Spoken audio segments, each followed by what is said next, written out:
How many women have been taught that protecting your peace is selfish?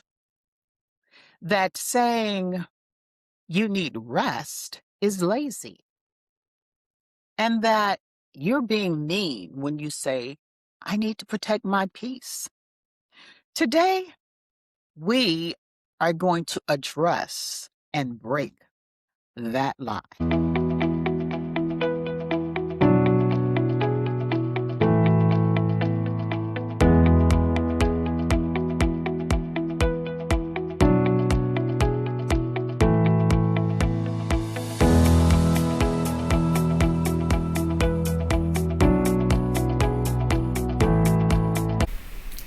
Hey everyone, it's Joy Stillmore, your host. Welcome back to the Mahogany Table Podcast, where we, women over 50, we gather for real conversation about purpose, power, and legacy. Today, our episode is Protect Your Peace Without Feeling Guilty. And this is a really good one, y'all.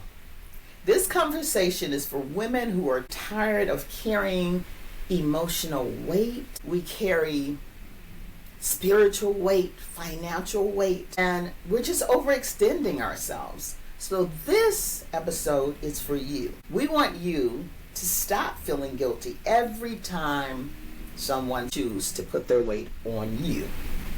And today, I have something special for you. I have a guest.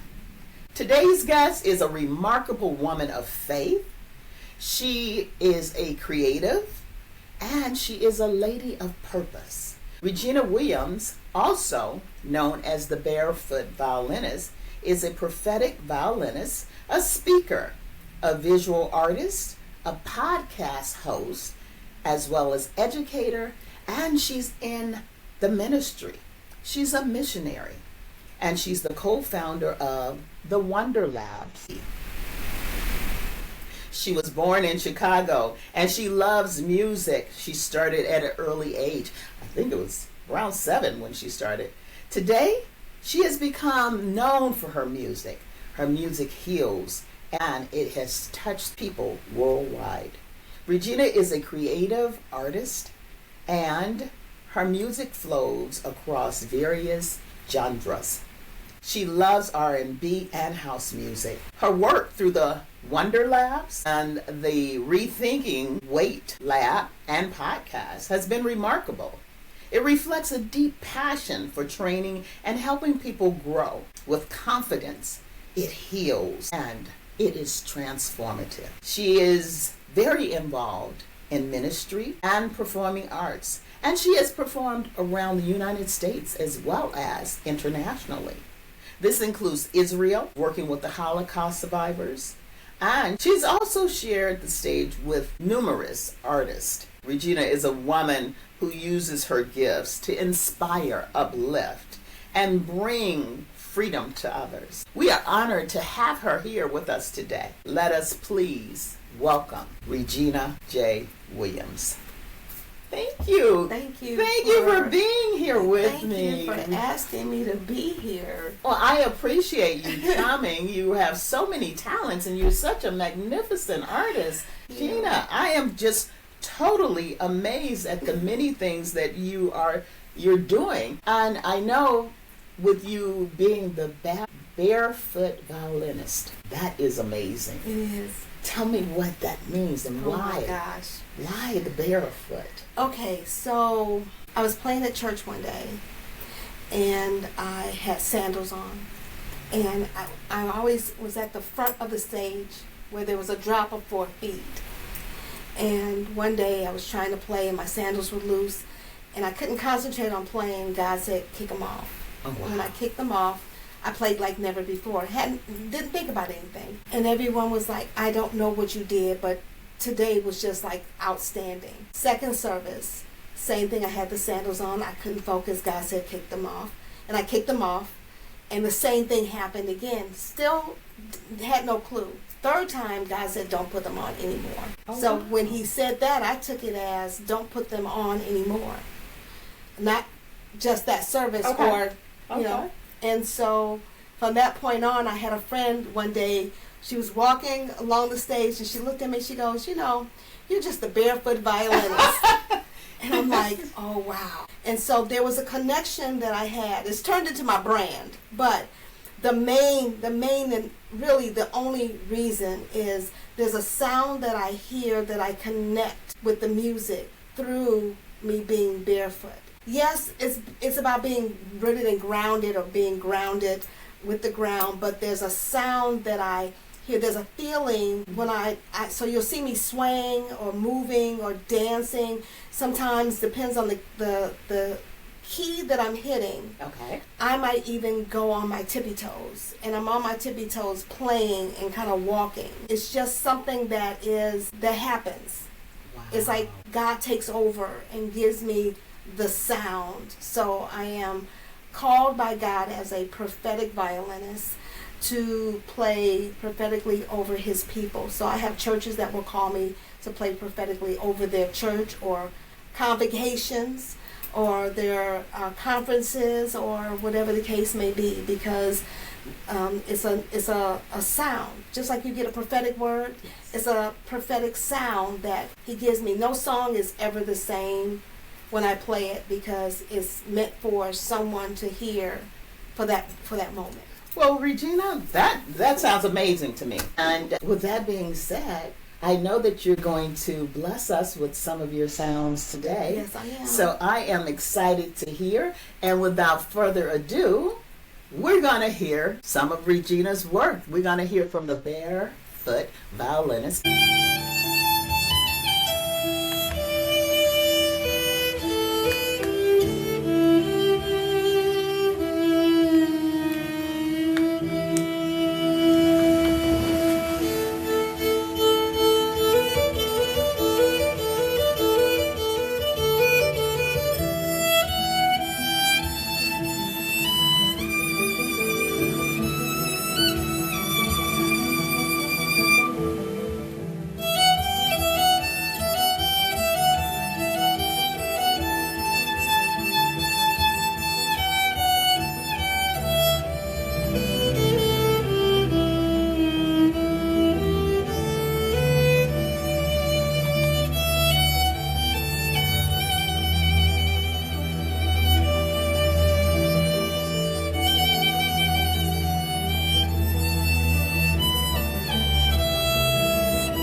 Welcome back. Thank you. Thank you. I know we all enjoyed that. That was beautiful. Thank you so much for blessing us with that. That song just seemed to just resonate with peace and healing. Mm-hmm. It made me feel as though I was transforming into someone else. I didn't have the stress. I didn't have the emotional baggage that usually comes on a day-to-day basis. It allowed me to release and just be okay. So, Regina, I really appreciate that. Thank you so much. And with that, Regina, I'd like for you to tell us a little bit about your Rethinking Weight and Lab and podcast. I know that it has a lot to do with releasing and healing, and I'd like for you to share with our audience, our listeners, a little bit. So just like my violin music is a healer, it gives you peace and comfort. God gave me Rethinking Weight about 20 years ago. Oh, wow. And it's kind of changed. He has molded it into where it is right now, because it was all about me being a curvy girl, helping other curvy girls. Like many of us, yes. Like many of us. Yes. To help to get us where we need to be physically. And then one day God said, well, yes, it is about that, but if you lose something, you find it. Oh, wow. So if you lose the weight, what do you think is going to happen? You may find it. It's going to come back.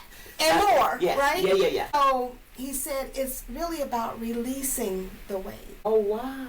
And so I said, oh, yeah, that's really good. Release the weight. I got this. He's like, yeah, you got it, but wait, there's more. He says, it's really about releasing the weight. I said, yeah, I got that. He says, yeah, the physical weight. Yeah, I'm like, Lord, I got that. He says, yes, but there's mental weight and there's emotional weight. Yes. And so many of us are so focused on getting rid of some pounds, getting rid of a larger belt size, but we don't think about how do we get there in the first place? How do we get there? Well, because whenever you're emotionally distraught, you're going to do emotional eating that turn into emotional habits, that turns into a whole chain of disruption of what God wants for you. And you're never going to hear what he has for you if you're creating a habit that was not meant to be there from the very beginning. Okay.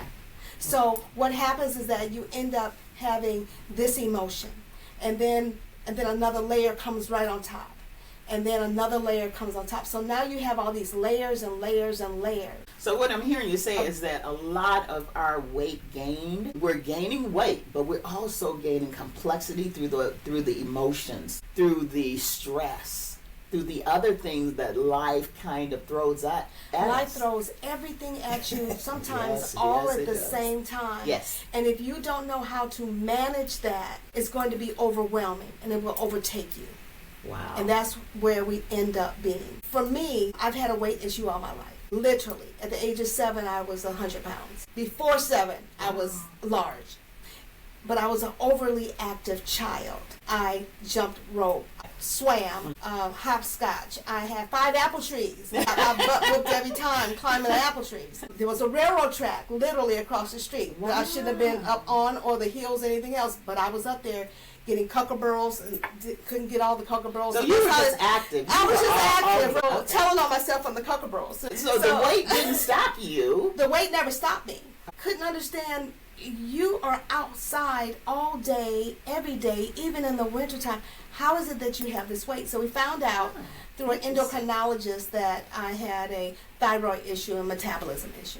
So I have to work out almost 10 times the normal person to try to lose weight.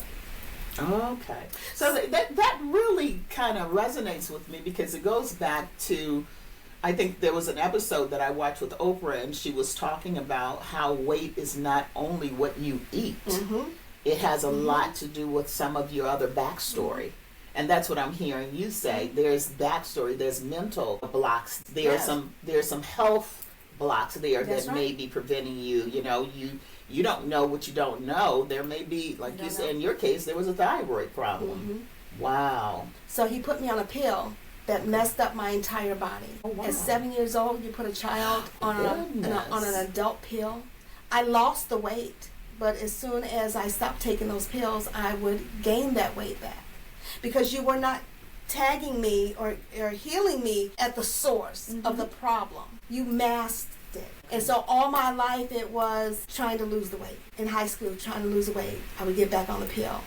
Then I would get off and like, this really isn't good. But I couldn't sleep. I'd be up playing my violin or flute or something, doing something all night long because I couldn't sleep. Wow. They said it wasn't a steroid, but it was something that kept me awake. Okay. So when did you have that shift, when you needed to, at what point in your life did you realize that you have to start looking at weight differently? I would say by the time my family started having issues. My mom had 3 aneurysms that ruptured all 3 at once, which is how she passed away. Then my dad had squamous cell carcinoma, lung cancer, after my mom passed away. And for 2 years I was taking care of him. but he passed away from a heart attack.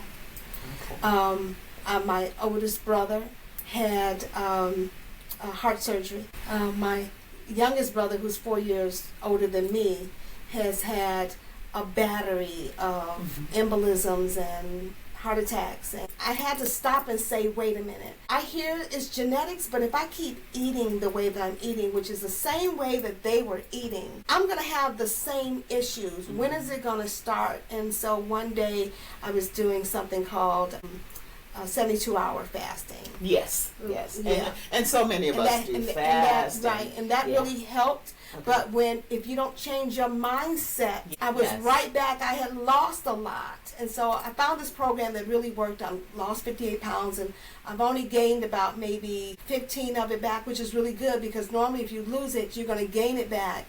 Remember that losing? Yes. You're going to find it. You're going to find it. You're going to find it, and you're going to find more. Exactly. So now I am a vegetarian, and I'm not pushing that on anyone.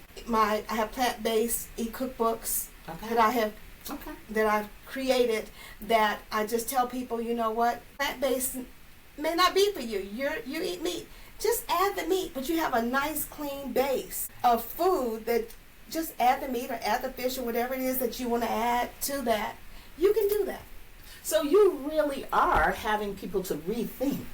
Rethink. You're rethinking. You're just not cutting off, and you're just not stopping certain things. You're rethinking how you show up. It's not my agenda. I don't have an agenda or a hidden agenda. It's just a way of making a difference and a change that works for you. Because what works for me may not work for you. Right.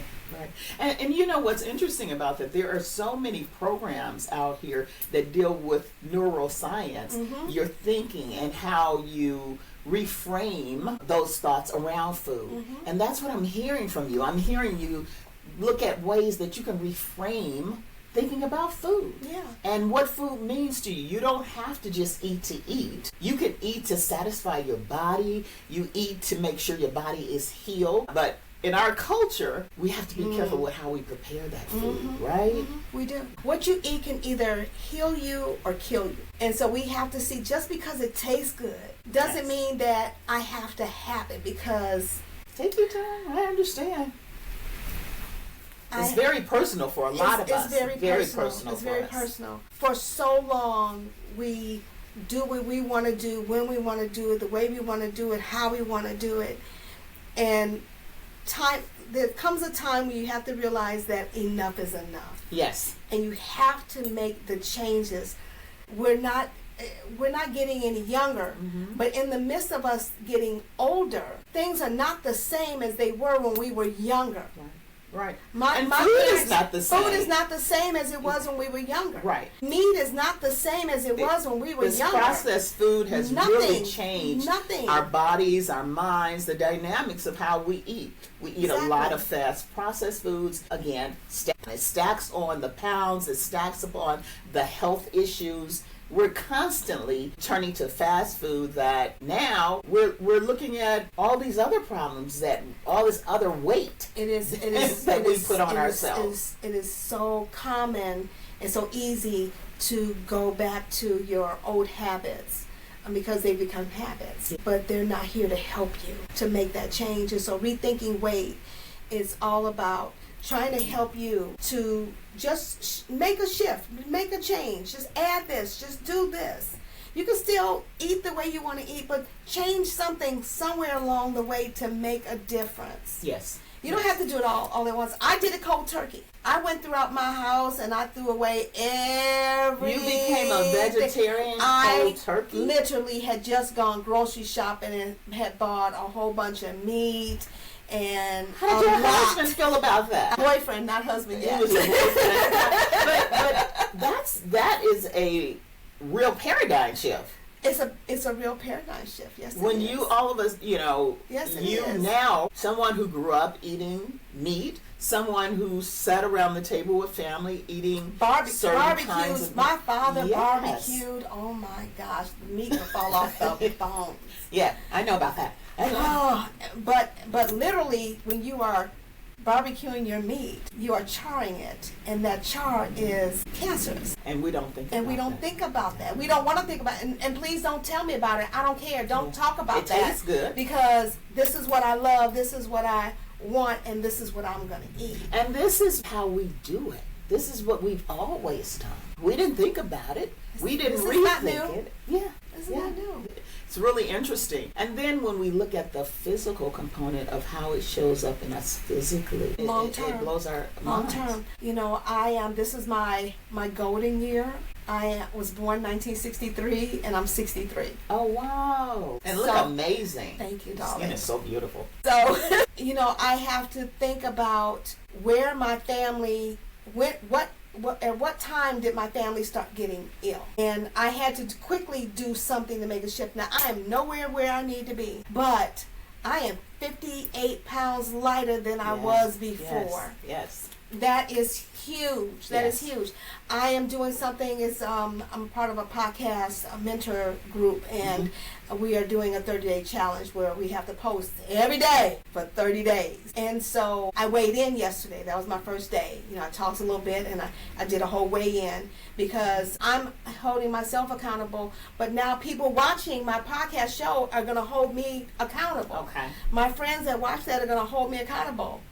You know, Yes, because what am I doing rethinking weight, and I'm talking about my physical weight, and I'm not losing weight. Yeah. You know, so I have to be mindful, but it's in moderation. Everything's in moderation. And you know, and also it helps you to think and keeps it at the forefront of your mind what you're doing. So you're conscious, like you say, you're very intentional about what you do and what you eat. Very much so. You know, so even when you look at emotions and rethinking weight, how does that impact your emotions and how you show up on a day-to-day basis, how you feel, your thinking? How does that play? You know, as soon as someone says, you know, how are you doing today? Oh, you know, I'm okay. That right there is a trigger to know that what your day is going to be like when you eat.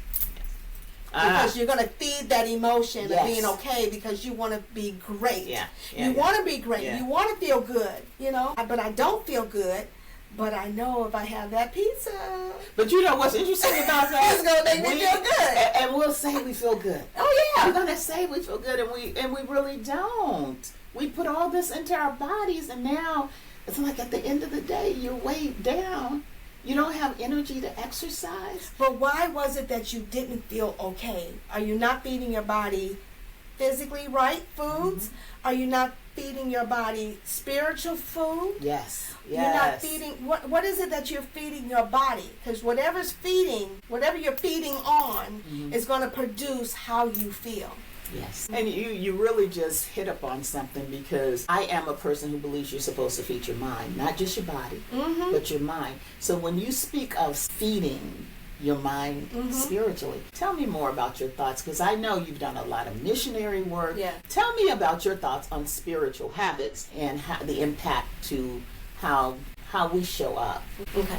So first of all, I know everybody is not into their word, right?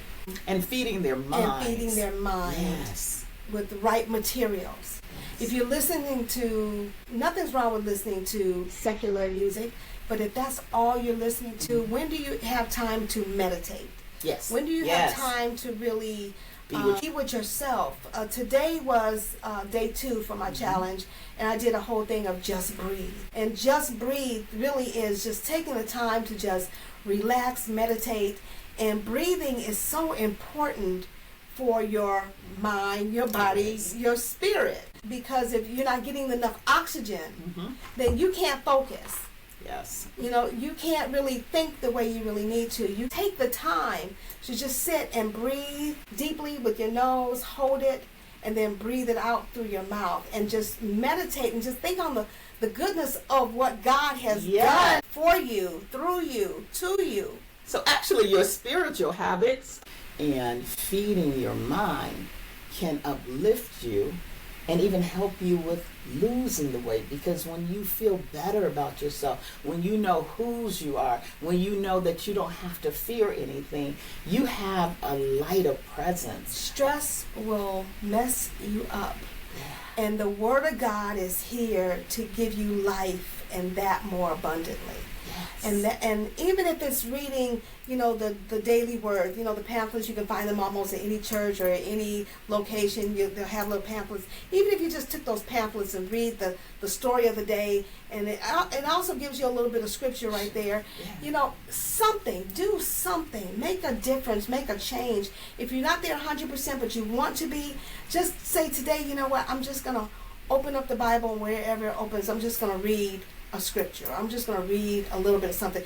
You have no idea what God is going to do to open up that one little scripture for you to make you feel better than you ever have. Yes. Because that's what the Word is meant to do, is the food for your soul. Your soul. Yes, it's food for your soul. And so many of us, we get stuck. Mm-hmm. Oh, well, woe is me. Mm-hmm. And, God is not listening to me. Don't put that weight on yourself. Lift that spiritual weight and know that God is with you always. Right. And if you believe, you can achieve. If you believe, you will receive. Because God, two or more are gathered in His name. He's in the midst. And you never know where that's going to take you.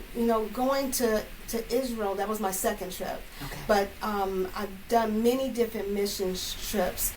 Just being where I'm able to teach someone about the goodness of Jesus. But also, most of it has been me playing my violin, especially throughout Israel. And then working with the Holocaust survivors. That opened up another whole window for me. I had a nail salon way back in the late 80s, early 90s. Ebony Pizzazz Nail Salon. So you've always been an entrepreneur, a community person, all involved. And yes, I did manicures and pedicures, but fantastic. pedicures was my ministry. And so I had a large clientele for just pedicures alone.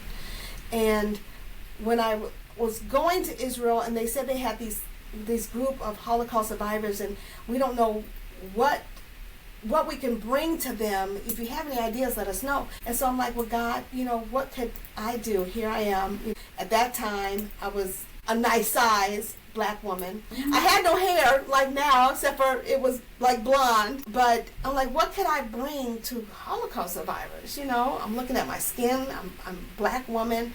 I was 49 at the time. I turned 50 there. I had a Jewish blessing. Okay.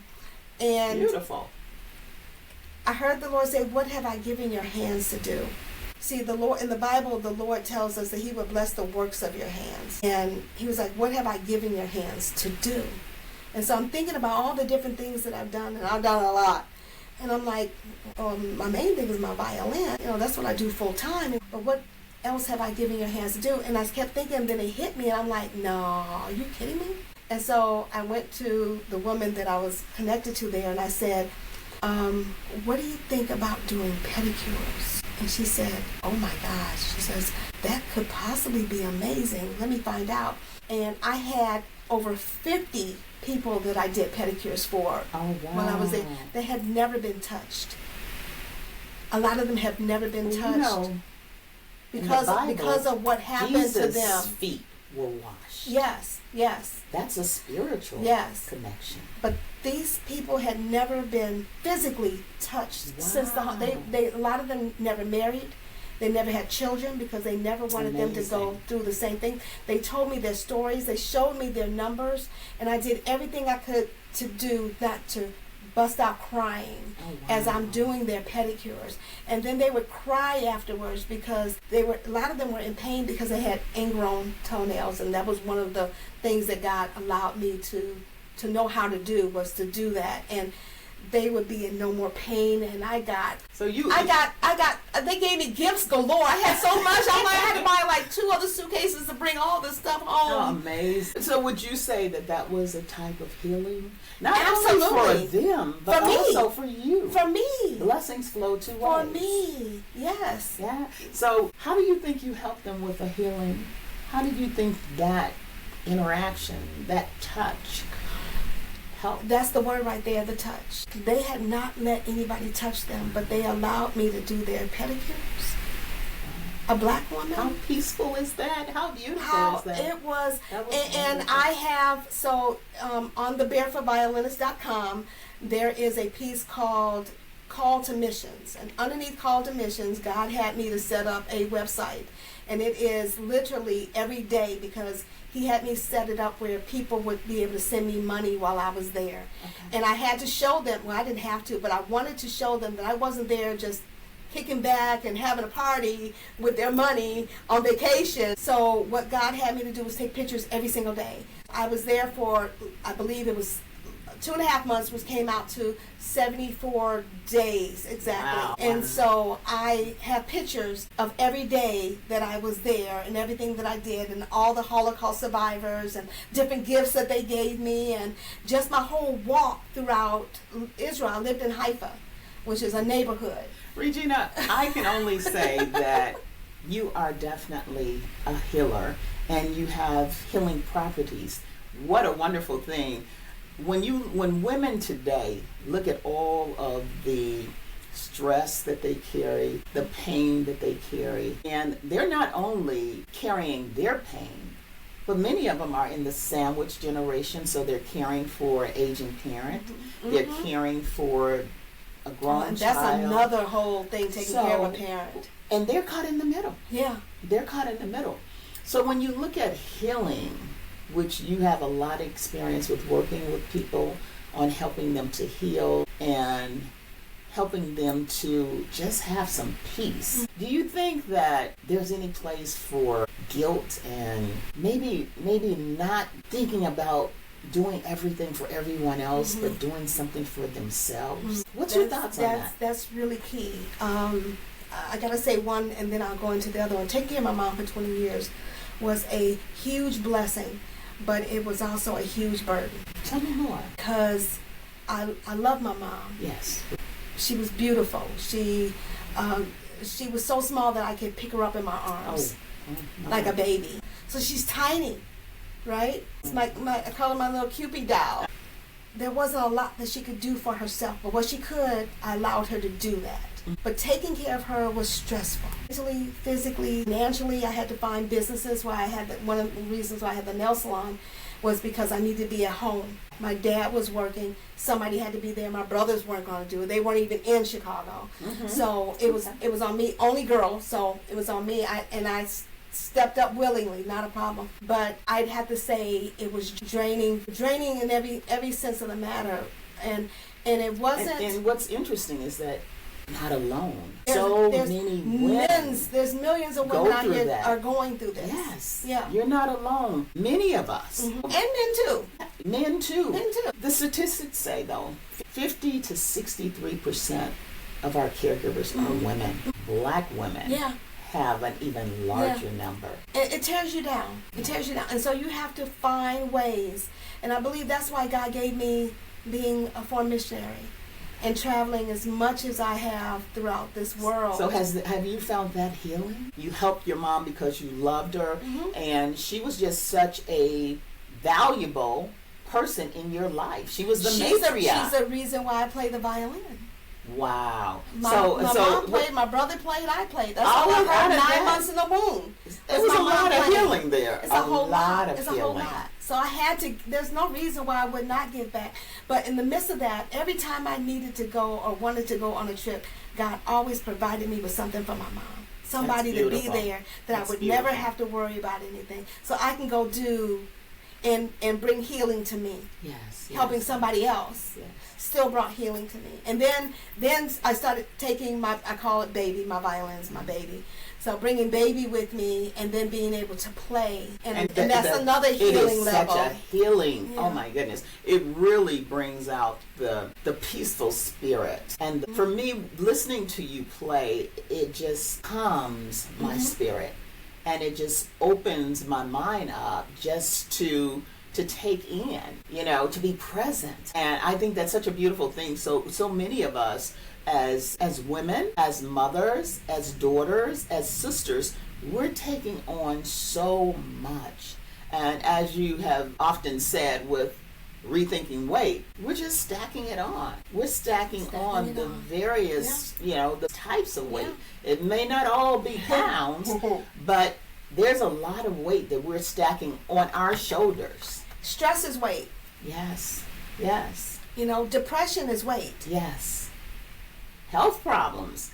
Any kind of health issue is weight. Yes. All these are weights that are causing sickness and disease in our bodies. Yes. If we don't release the weight, that's what rethinking weight is all about. Releasing the weight that is binding you, that is holding you, that is, it's like walking with what the old time jailers had, the ball and chain. Yes. It's like you got the ball and chain. Back there, we ball and chain. Yes, yes. Another good example is my old church. I used to go to Apostolic Faith Church, 38th Indiana. We used to have a program called Apples of Gold. And they talked about, one of the examples just stuck out in my head was having a monkey. Mm-hmm. And it's like you had one monkey, and it's like, oh, can you do this for me? Oh, can you do this for me? Oh, sure, I can do that. Well, while they're off doing something else, you're doing their job. So that's like one monkey. And then it's like, oh, well, your mom is saying, I need you to do this and this and this. Okay, not a problem. And you take it on. That's another monkey. Yes. And then you got, your husband or your children. And it's like all these monkeys on your back. And so they keep piling on you. What do you think is going to happen? It's going to weigh you down. It's going to stress you out. Yes. Because you're walking around holding everybody else's weight on top of you, and it's like, oh, I got this. Oh, I'm good. I'm fine. But you're not. I'm strong. I'm Superwoman. No, you're not. No, you're not good. Oh, I couldn't say it any better. You really broke it down, Regina. That was really fantastic how you broke that down. Let me ask you this. So with all of this weight, and as you look at ways to release it or thinking about how you can release this weight, what would you say would be a good way to start doing that? What are some of the ways you can think about sharing on how our listeners can start to rethink the weight and how we can release it? Rethinkingweight.com.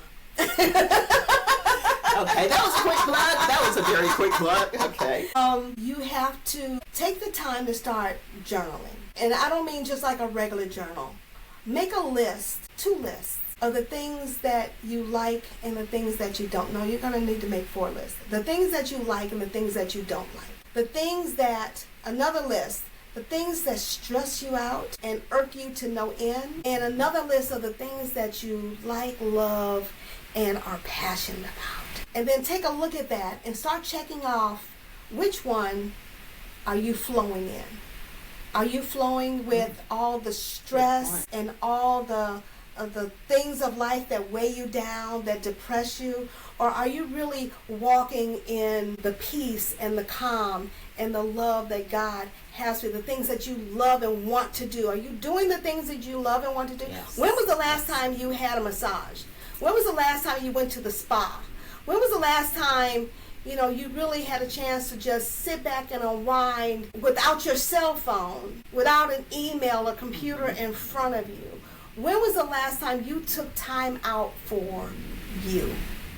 You are important. Your life is important. Yes.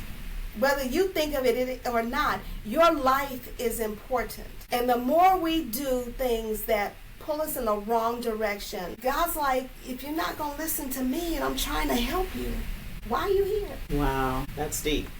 Why are you here? You have a purpose. What is your purpose? What are you not doing? What are you supposed to be doing? What have you started and stopped and pushed to the side like, I'll get to that later? No, bring those things to the forefront. Do the things that you want, love, and God to do. It is buried in you. Don't let it die. Bring those things back to life. That is going to give you your life back. And stop worrying. Worry is a sin. We forget about that. Tell me more. Wow. Elaborate on that. It's in the Bible. The Bible talks about what is it? Gosh, now I can't think of the scripture. But those who are burdened and heavy laden, give it to me and I will give you rest. Yes. I will give You have the to turn rest. it over. You have to turn it over. Turn it over to God. God. You say turn it over to Jesus. It's not something that we just say. These are things that you really need to do. If you don't believe in Jesus, you've got a God. Okay? Turn it over to God. Whatever it is, whoever it is you serve. If you're serving him and he's helping you to give you the life that you need, okay? Turn it over to, you don't have to carry it. Do it all by yourself. But for me and my house, we're going to serve the Lord Jesus Christ, my Lord and Savior. Amen, okay? I just got to say that. But well, thank you for that. So many of us think that we have to carry everything by ourselves, and that's where the weight really that's the weighs problem. us down. That's the problem right there. Yeah, it really weighs us down. Let me ask you this. What does a healthy support system look like for women in this season of their lives? The season of, in the sandwich generation, where I have mom over here, I have my children or adult children even over here. What does a healthy support system look like? That's a good one. Who are your friends? Who do you hang out with? Who's calling you? If you're calling somebody all the time, may not be a friend. If your friends, we talked about this earlier off camera. Yes. If your friends are not helping to pull you up, that may not be a friend. Or they may not be the friends you want to hang out with.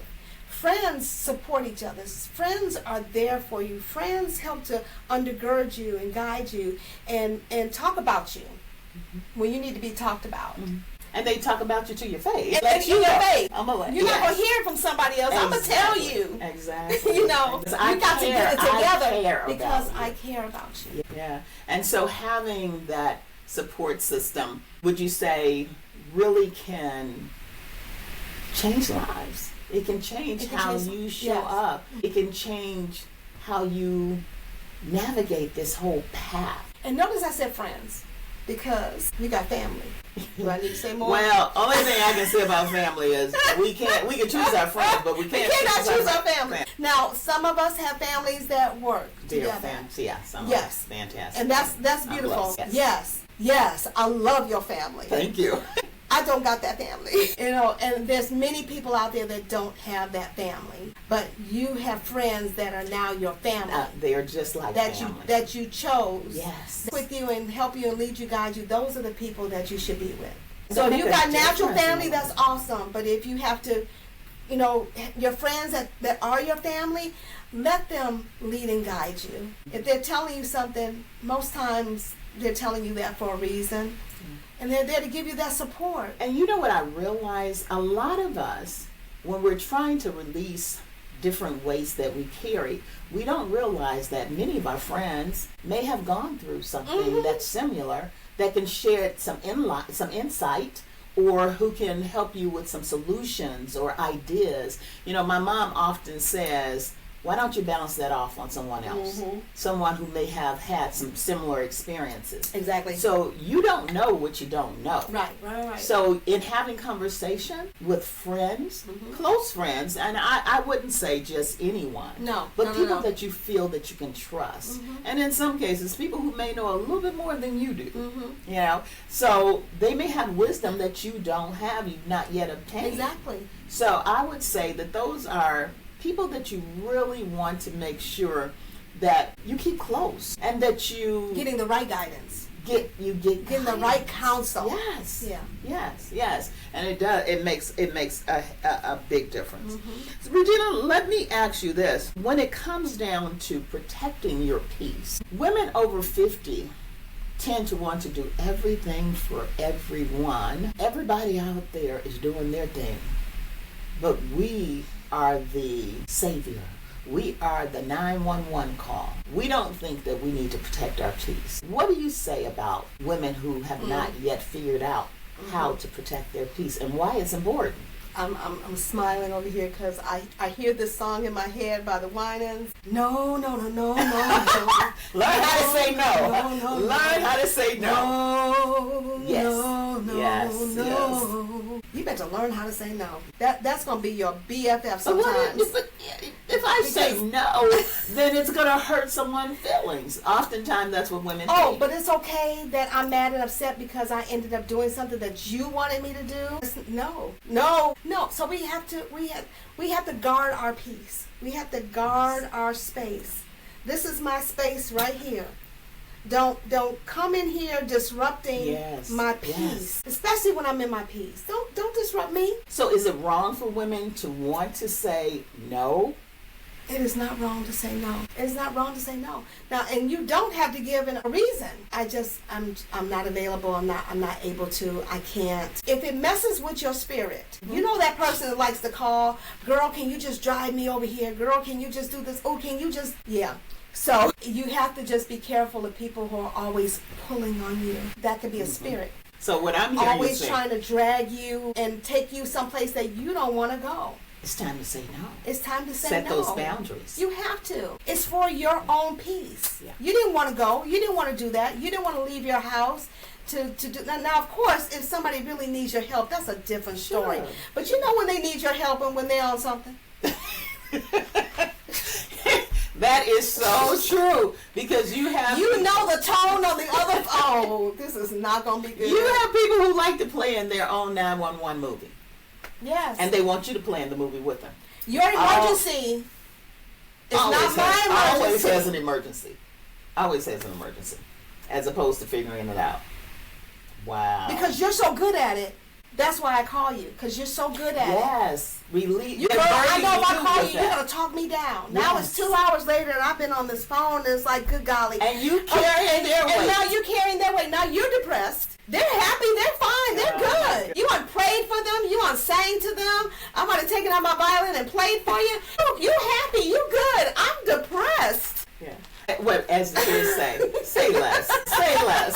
That is excellent. I mean, just you hit it on the spot. You hit it on the spot. So many people just like to release their weight and put it on you. Mm-hmm. And so we have to learn that it's okay to set boundaries and say it's no. okay. Wow. Well, let me ask you this, and as we get ready to bring this to a close, do we need to apologize for wanting peace? You know that song? No.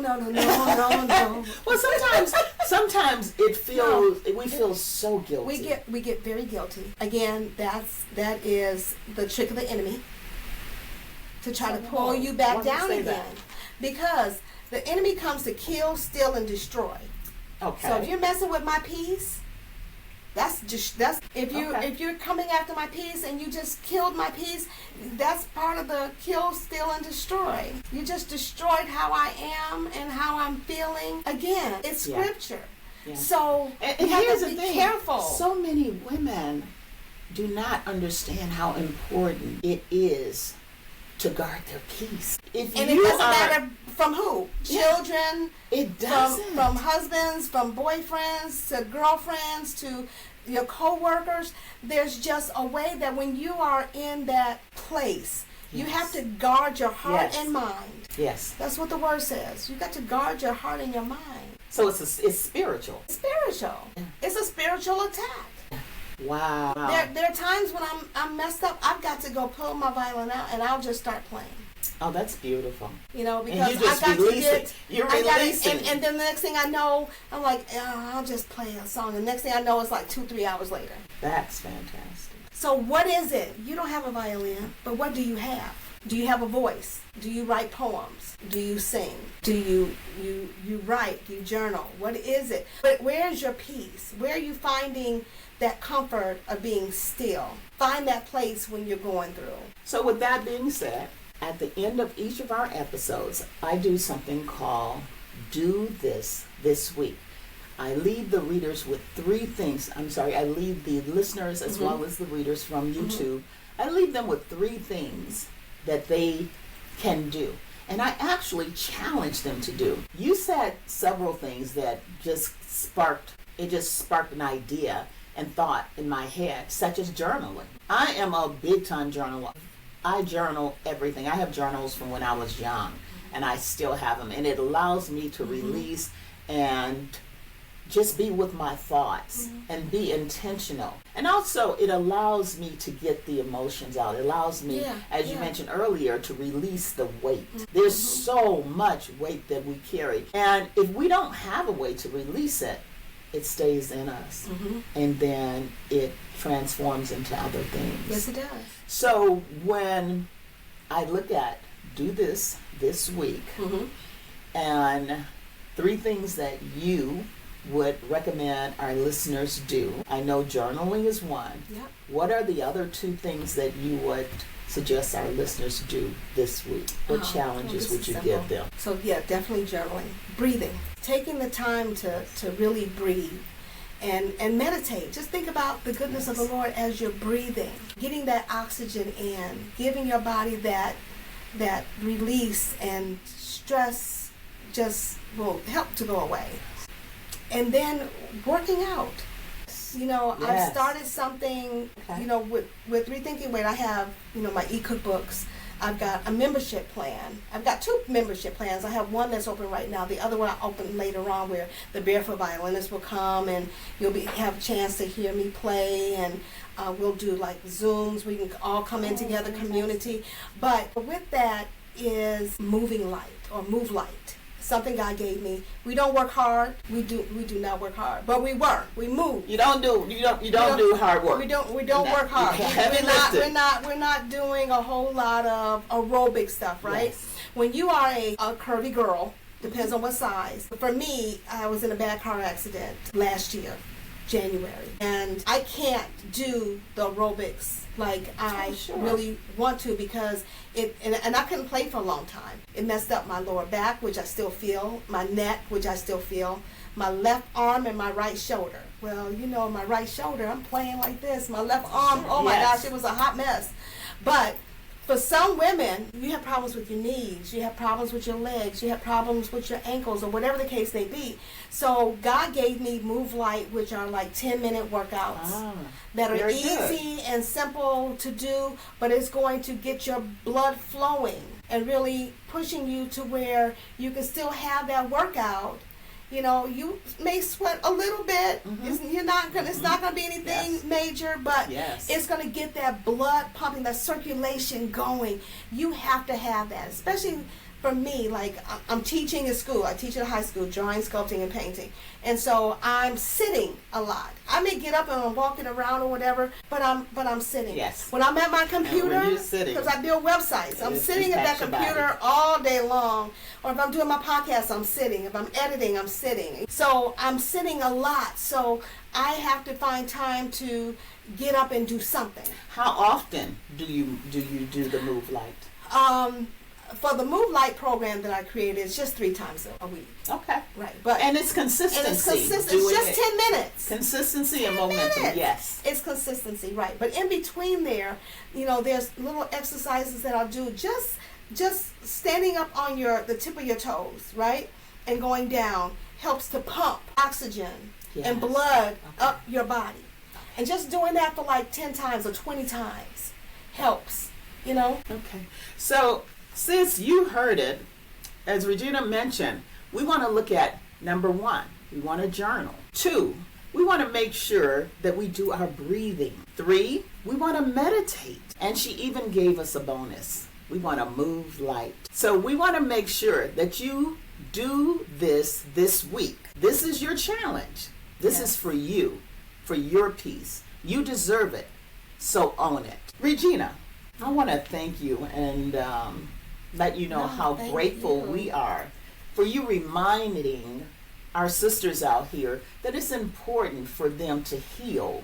And it's okay. It's okay that they protect their peace. There's nothing wrong with that. Yes. They're entitled to that, as we all are. So I want to thank you again for reminding us that healing is not weakness. It is what we need. It's not a luxury. That's right. It's necessary. It's necessary. And it's certainly not a weakness. So I want you to tell all of our listeners and our viewers where we can find you. Okay, Rethinking Weight is rethinkingweight.com. And I'm also on Instagram at Rethinking Weight. I'm on Facebook, Rethinking Weight. And for my violin, you can go to thebarefootviolinist.com. You can also see my artwork there. And as you saw earlier, she does a magnificent job with playing that wonderful, beautiful instrument, that violin. It is such a beautiful instrument. And her music is second to none. So, sis, I'd like for you to do me a favor. if you can take a moment and subscribe to my channel, and also I'd like for you to make sure you subscribe to Regina's channel today as well. And then we want you to share it. Our podcast will grow if you help us. We need you to share it with 10 amazing women who need to hear this message. And we need you to continue to listen. Show up every week. I'm here once a week, and I'm here for you.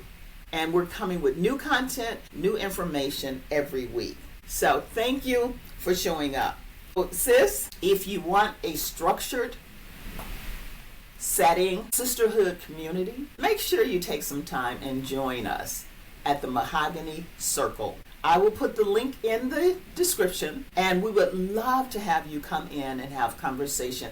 There we do live streams, we answer questions, we do games, we communicate. It is our opportunity to come together and fellowship.